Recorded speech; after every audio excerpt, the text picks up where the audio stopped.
বিরতিতে যাওয়ার আগে যে খবরের দিকে নজর ছিল আমাদের আরজি কর কাণ্ডে কিন্তু এবার তৎপর সিবিআই। আরজি করের মেডিকেল সরঞ্জাম সাপ্লায়ার বিপ্লব সিং এর বাড়িতে সিবিআই আধিকারিকরা।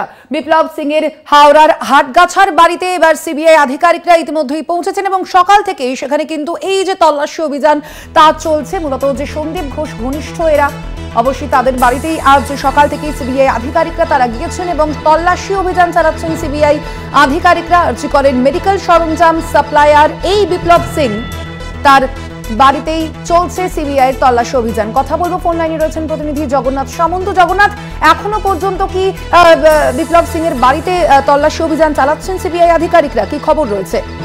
দেখো, এখনো পর্যন্ত সিবিআই আধিকারিকরা তল্লাশি চালাচ্ছে। তার শুধু বাড়ি না, এবং তার যেখানে ব্যবসা আছে মা তারা ট্রেডার্স, সেইখানেও তল্লাশি চালাচ্ছে এবং বিভিন্ন নথিপত্র যেরকম তল্লাশির মধ্যে রয়েছে, তার পাশাপাশি এই যে মা তারা ট্রেডার্সের যারা কর্মচারী রয়েছে তাদেরও জিজ্ঞাসাবাদ করা হচ্ছে এবং বাড়ির ভেতরে গিয়ে ব্যাংকের নথি, অর্থাৎ ব্যাংকের পাসবই থেকে শুরু করে বিভিন্ন নথি যেরকম খতিয়ে দেখা হচ্ছে, ল্যাপটপ, মোবাইল, এবং এই যে আর্থিক দুর্নীতির কারণে আরজি করের অধ্যক্ষ সন্দীপ ঘোষের সঙ্গে একবারে ঘনিষ্ঠ এই ব্যবসায়ী, সেই ব্যবসায়ীর বাড়িতে তল্লাশি সকাল থেকেই চলছে। এখনো পর্যন্ত সিবিআই আধিকারিকরা ভেতর যেরকম তল্লাশি করছে, পাশাপাশি কেন্দ্রীয় বাহিনীরা এক পুরো বাড়ি ঘিরে রেখে দিয়েছে, কাউকে বেরোতে বা ঢুকতে দেওয়া হচ্ছে না।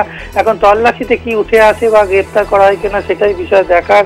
এবং এই মুহূর্তে এই দোকানে যেরকম তল্লাশি চলছে, সকালবেলায় আজকে সিবিআই 5 সদস্যের একটি টিম এসে তল্লাশি নেমে পড়ে এবং তল্লাশির মধ্যে এখনো পর্যন্ত কি কি উঠে আসছে সেই বিষয়টা জানতে পারলো। ভেতরে যে একাধিক যে নথিপত্র খতিয়ে দেখা হচ্ছে, বিভিন্ন জিজ্ঞাসাবাদ করাচ্ছে, সেটাই বলা পারলো। আর কিছু 6 ঘন্টা অতিক্রান্ত হয়ে গেল, আর পরে দেখা যে কি গ্রেপ্তার করে নাকি উদ্ধার করে সে বিষয়টাই দেখা।